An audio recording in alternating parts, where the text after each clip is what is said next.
Hello friends, welcome to home makers Pavul. நம்ம இன்றைக்கி பார்க்க போகிறது பலாக்கொட்டை உருண்டை. பலாக்கொட்டையை பயன்படுத்தி கோலா உருண்டை மாதிரி ஒரு ரெசிபி தான் நம்ம இன்றைக்கி பார்க்க போகிறோம். இது வடை மாதிரியும் நீங்கள் செய்யலாம். கடலைப்பருப்பு ஊற வச்சு இதை சேர்த்து அரைச்சி நம்ம செய்யலாம். நம்ம இன்றைக்கி கடலைப்பருப்பெல்லாம் ஊற வைக்காமல் கடலை மாவும் கார்ன்ஃப்ளவரும் சேர்த்து இதை ஊற வச்சு இந்த மாதிரி உருண்டையாக செய்ய போகிறோம். ரொம்ப டேஸ்ட்டாக ஈவினிங் ஸ்நாக்குக்கு ரொம்ப உகந்ததாக இருக்கும். வெக்கேஷன் டைமுன்றதுனால பசங்கள்லாம் விரும்பி சாப்பிடுவாங்க. வாங்க ஃபுல் ரெசிபியை வீடியோக்குள்ளே போய் பார்க்கலாம். இதுக்கு முதல்ல தேவையான அளவுக்கு பலாக்கொட்டையை அந்த மேல் வெள்ளத்தோலை எடுத்துட்டு நல்லா அலசிட்டு குக்கரில் சேர்த்து கொஞ்சமாக தண்ணி சேர்த்து ஒரு 1/4 டீஸ்பூன் உப்பு சேர்த்துக்கோங்க. சேர்த்து ஒரு 2 விசில் வச்சு எடுத்துக்கோங்க. அப்போ தான் அது குழையாமல் அப்படியே மீடியம் இதில் வெந்து வரும். இல்லைனா ஒரு மாதிரி குழன்னு ஆகிடும். இப்போ இந்த மாதிரி 2 விசில் வச்சு எடுத்துக்கலாம். வெந்த பலாக்கொட்டையை நல்லா ட்ரைன் பண்ணிவிட்டு நல்லா இந்த மாதிரி வெந்து இருக்கணும். லைட்டாக அழுத்தினா உடையிற அளவுக்கு இருந்தால் போதும். இதை மிக்சியில் கொரகொரன்னு அரைச்சி எடுத்துக்கோங்க. ரொம்ப மைய அரைக்க வேண்டாம். கொஞ்சம் கொரகொரன்னு அரைச்சிங்கன்னா தான் நல்லாயிருக்கும். அதாவது ரவை பதத்துக்கு அரைச்சி இந்த மாதிரி தண்ணி சேர்க்காமல் அரைச்சி எடுத்துக்கோங்க. இப்போ இதில் பொடியாக நறுக்குன 2 பச்சை மிளகா, ஒரு பெரிய சைஸ் வெங்காயம் பொடியாக நறுக்குனது அதையும் சேர்த்துக்கலாம். கருவேப்பிலை, கொத்தமல்லி தேவையான அளவுக்கு நீங்கள் சேர்த்துக்கோங்க. இதை சேர்த்துட்டு இதிலையே இப்போ நம்ம இஞ்சி பூண்டு விழுது 1 டீஸ்பூன் அளவுக்கு சேர்த்துக்கலாம். தேவையான உப்பு 1 டீஸ்பூன் அளவுக்கு, 1 டீஸ்பூன் தனி மிளகாய் தூள் காரத்துக்கு சேர்த்துக்கோங்க. ஒரு 2 டேபிள் ஸ்பூன் அளவுக்கு கார்ன்ஃப்ளவர் சேர்த்துக்கிறேன். 3 டேபிள் ஸ்பூன் அளவுக்கு கடலை மாவு சேர்த்துக்கிறேன். கூடவே 1 டீஸ்பூன் பெருஞ்சீரக தூள் சேர்த்துக்கோங்க.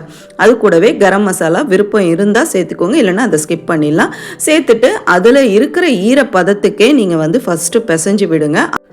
அதுக்கப்புறம் தண்ணி நம்ம தெளித்து தேவையான பக்குவத்துக்கு நம்ம பிசைஞ்சிக்கலாம். பால்ஸ் உருட்டுற அளவுக்கு நமக்கு அந்த பதம் இருந்தால் போதும்.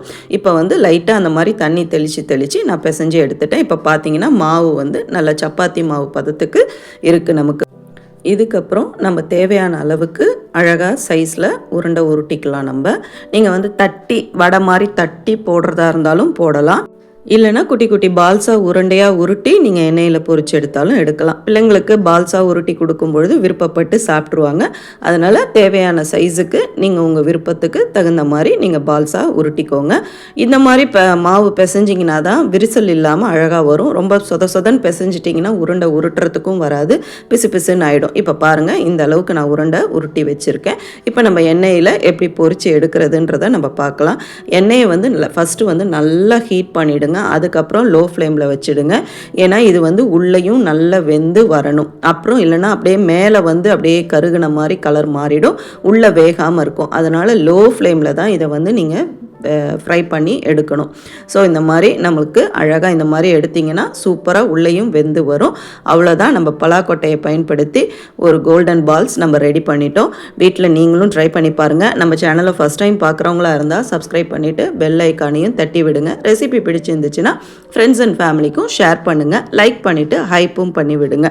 இதே மாதிரி ஒரு இன்ட்ரெஸ்டிங்கான ரெசிபியில் கண்டிப்பாக அடுத்து சந்திப்போம். தேங்க்யூ.